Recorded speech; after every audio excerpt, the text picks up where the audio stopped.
வணக்கம். திரையரங்கம் அமர்க்களம்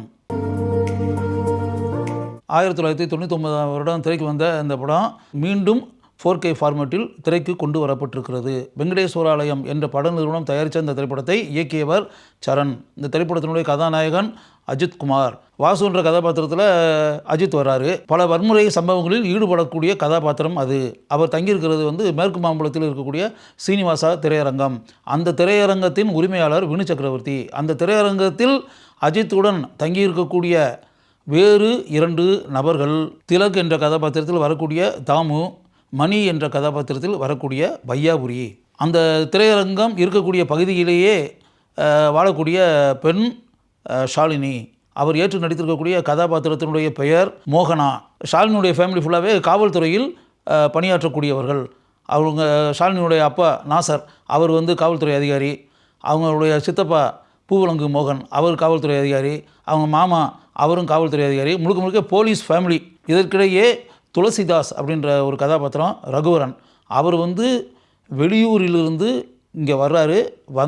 அஜித் தங்கியிருக்கக்கூடிய இடத்திலேயே அவரும் தங்க வேண்டிய நிலை உண்டாகிறது. அந்த காவல்துறை குடும்பத்திற்கும் ரகுவரனுக்கும் இடையே ஒரு பகைமை நிலை இருக்கிறது. அந்த விரோத எண்ணத்தை மனதில் வைத்து கொண்டு சில காரியங்களை கட்டாயம் அந்த குடும்பத்திற்கு எதிராக செய்ய வேண்டும் அப்படின்றத மனசுக்குள்ளே நினச்சிக்கிட்டு தான் துளசிதாஸ் கதாபாத்திரத்தில் வரக்கூடிய ரகுவரன் அந்த இடத்திற்கே வந்திருக்கிறார். வந்த பிறகு அஜித்தை தன்னுடைய நோக்கத்திற்கு கருவியாக பயன்படுத்தி கொண்டு அந்த காரியங்களை செய்ய வேண்டும் என்று ரகுவரன் திட்டமிடுகிறார். அதற்காக மோகனா கதாபாத்திரத்தில் வரக்கூடிய ஷாலினியை அஜித்குமார் கடத்தி ஒரு இடத்திற்கு கொண்டு செல்ல வேண்டும் அப்படின்ற மாதிரி ஒரு திட்டத்தை தீட்டி அந்த காரியத்தை அஜித்தை செய்ய வைக்கிறார். அப்போது அஜித் யார் என்பதை ஷாலினி தெரிந்து கொள்கிறார். தெரிந்து கொண்ட பிறகு ஷாலினிக்கு அஜித் மீது ஒரு அளவற்ற காதல் உண்டாகிறது. அந்த காதல் உண்டான விஷயம் தெரிந்த ரகுவரன் அந்த பெண்ணை காதலிப்பதைப் போல நீ நடித்து அவளை ஏமாற்று என்று கூறுகிறார். அதற்கு சம்மதித்த அஜித் ஷாலினியை தான் காதலிப்பதைப் போல நடிக்க ஆரம்பிக்கிறார். காலப்போக்கில் உண்மையாகவே ஷாலினி மீது அஜித்திற்கு காதல் உண்டாகி விடுகிறது. தான் கூறித்தான் அஜித் காதலிப்பதைப் போல ஷாலினியிடம் நடித்தார் என்ற உண்மையை ரகுவரனே நேரில் போய் ஷாலினியிடம் கூறிய பிறகு ஷாலினி எப்படி எரிமலையாக பொங்குகிறார் என்பதையும் படத்தில் பார்க்கிறோம். இவற்றையெல்லாம் தாண்டி படத்தினுடைய உச்சக்கட்ட காட்சியில் ஷாலினியும் அஜித்குமாரும் வாழ்க்கையில் எப்படி இணைகிறார்கள் என்பதை மிகவும் அருமையான காட்சிகளுடன் இந்த திரைப்படத்தில் காட்டியிருக்கிறார் சரண். வாசு கதாபாத்திரத்தில் அந்த கதாபாத்திரமாகவே வாழ்ந்திருக்கிறார் அஜித்குமார். வன்முறை செயல்களில் ஈடுபடும் போது அந்த கதாபாத்திரம் எப்படி இருக்க வேண்டுமோ அதை மிகவும் அருமையாக அஜித் செய்திருக்கிறார். அதே நேரத்தில் ஷாலினியுடன் அவர் வரக்கூடிய இளமை ததும்பக்கூடிய காட்சிகள் இருக்கின்றனவே, அந்த காட்சிகள் A1 என்று கூறக்கூடிய அளவிற்கு இருக்கின்றன. அந்த காட்சிகளில் அஜித் தன்னுடைய இளமை தவழக்கூடிய அருமையான நடிப்பு திறமையை படம் முழுக்க வெளிப்படுத்தி இருக்கிறார். மோகனா என்ற அந்த இளம்பெண்ணின் கதாபாத்திரத்திற்கு அருமையாக உயிரூட்டி இருக்கிறார் ஷாலினி. படம் முழுக்க அந்த கதாபாத்திரத்திற்கு 100% அர்ப்பணிப்பை தன்னுடைய திறமையின் மூலம் அவர் வழங்கியிருக்கிறார். துளசிதாஸ் கதாபாத்திரத்தில் ரகுவரன் தன்னுடைய தனித்துவ நடிப்பை ஆழமாக பதித்திருக்கிறார். அவருக்கென்றே இருக்கக்கூடிய மிகச்சிறந்த அந்த நடிப்பை நம்மை மறந்து படம் முழுக்க ரசிக்க முடிகிறது. உச்சக்கட்ட காட்சி வரை அவர் எந்த அளவிற்கு நடிப்பில் ஆட்சி செய்கிறார் என்பதை பார்க்கும்போது நமக்கு ரகுவரன் மீது அளவற்ற மதிப்பும் மரியாதையும் உண்டாகிறது. காவல்துறை அதிகாரியாக வரக்கூடிய நாசர் மிகவும் சிறப்பாக நடித்திருக்கிறார்.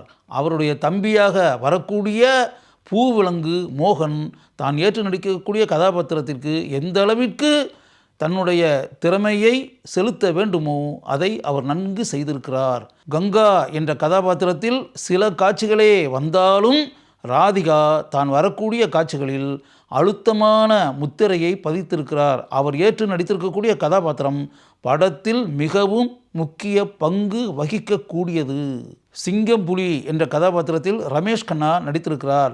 தான் வரக்கூடிய காட்சிகளில் தன்னுடைய கலகலப்பான நடிப்பை அவர் வெளிப்படுத்தி இருக்கிறார். தாமு தான் வரக்கூடிய காட்சிகளில் தனக்கே உரிய அந்த நகைச்சுவை நடிப்பை மிகவும் சிறப்பாக செய்திருக்கிறார்.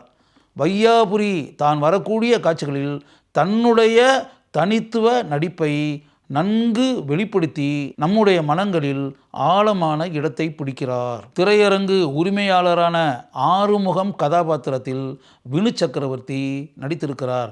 அவருடைய பண்பட்ட நடிப்பை அவர் வரக்கூடிய காட்சிகளில் நம்மால் உணர முடிகிறது. ஜோ தாமஸ் என்ற கண் பார்வையற்ற கதாபாத்திரத்தில் சார்லி நடித்திருக்கிறார். அவருடைய அருமையான நடிப்பை அவர் வரக்கூடிய காட்சிகளில் நாம் பார்க்கிறோம். பொன்னம்பலம் படத்தில் மிகவும் முக்கிய கதாபாத்திரத்தில் வருகிறார். படத்தினுடைய உச்சக்கட்ட காட்சியில் அவருடைய கதாபாத்திரம் மிகவும் முக்கிய பங்கு வகிக்கிறது. அவரும் அஜித்தும் இணைந்து நடிக்கக்கூடிய காட்சிகள் படத்தில் மிகவும் சுவாரஸ்யம் என்று கூறக்கூடிய அளவிற்கு இருக்கின்றன. சாரதா என்ற கதாபாத்திரத்தில் அம்பிகா நடித்திருக்கிறார். அவர் வரக்கூடிய காட்சிகளில் அவருடைய தனித்துவ நடிப்பை நம்மால் உணர முடிகிறது. காசி என்ற கதாபாத்திரத்தில் மகாநதி சங்கர் நடித்திருக்கிறார். அவர் நடித்திருக்கக்கூடிய காட்சிகள் நாம் ரசிக்கக்கூடிய அளவிற்கு இருக்கின்றன. இந்த படத்திற்கு ஒளிப்பதிவு செய்திருப்பவர் ஏ வெங்கடேஷ். கவித்துவ தன்மையுடன் இவருடைய ஒளிப்பதிவு படம் முழுக்க இருப்பதை நம்மால் உணர முடிகிறது. இந்த திரைப்படத்திற்கு பட தொகுப்பாளராக பணியாற்றி இருப்பவர் சுரேஷ் அர்ஸ். மிகச்சிறந்த பல திரைப்படங்களுக்கு பட தொகுப்பாளராக பணியாற்றி இருக்கக்கூடிய இவருடைய அனுபவ எடிட்டிங் திறமையை படம் முழுக்க நம்மால் உணர முடிகிறது. இந்த திரைப்படத்திற்கு இசையமைத்திருப்பவர் பரத்வாஜ். அனைத்து பாடல்களையும் அருமை என்று கூறக்கூடிய அளவிற்கு இவர் இசையமைத்திருக்கிறார். படத்தினுடைய பின்னணி இசை இந்த திரைப்படத்தினுடைய கதைக்கு பெரிய அளவில் துணை புரிந்திருக்கிறது. சத்தம் இல்லா என்ற பாடல் இந்த திரைப்படத்தில் மிகவும் அருமையாக படமாக்கப்பட்டிருக்கிறது. அந்த பாடல் இடம்பெறக்கூடிய காட்சி மிகவும் சிறப்பு என்று கூறலாம். அந்த பாடல் காட்சியில் அஜித்குமார் எந்த அளவிற்கு அருமையாக வாயசைத்து நடித்திருக்கிறார் என்பதை நாம் கட்டாயம் பாராட்டி ஆக வேண்டும். செஞ்சிக்கோட்டையில் அந்த பாடல் காட்சி எந்த அளவிற்கு அற்புதமாக படமாக்கப்பட்டிருக்கிறது என்பதை நினைக்கும்போது நமக்கு இந்த திரைப்படத்தினுடைய இயக்குனரான சரணை பாராட்ட தோன்றுகிறது. சொந்த குரலில் பாட என்று ஆரம்பிக்கக்கூடிய பாடலை ஷாலினி சொந்த குரலில் பாடியிருக்கிறார். அந்த பாடல் இடம்பெறக்கூடிய காட்சி மிகவும் அருமையான காட்சி. அந்த காட்சிக்கு ஷாலினியின் அந்த பாடல் மிகவும் பொருத்தமாக இருக்கிறது. இந்த திரைப்படத்தின் திரைக்கதையை மிகவும் அருமையாக எழுதி சிறப்பாக இந்த திரைப்படத்தை இயக்கியிருக்கிறார் சரண்.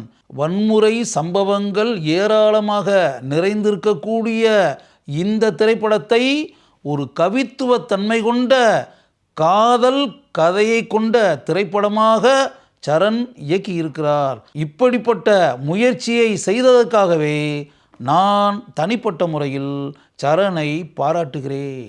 1999 ஆண்டு திரைக்கு வந்து வெற்றி பெற்ற அஜித்குமாரின் 25வது படமான அமர்க்களம் திரைப்படத்தை 4K ஃபார்மட்டில் பார்க்க வேண்டும் என்று ஆசைப்படுகிறீர்களா? கட்டாயம் அமர்க்களம் திரைப்படத்தை பாருங்கள். இப்போதும் அந்த திரைப்படம் உங்களுக்கு நிச்சயம் பிடிக்கும்.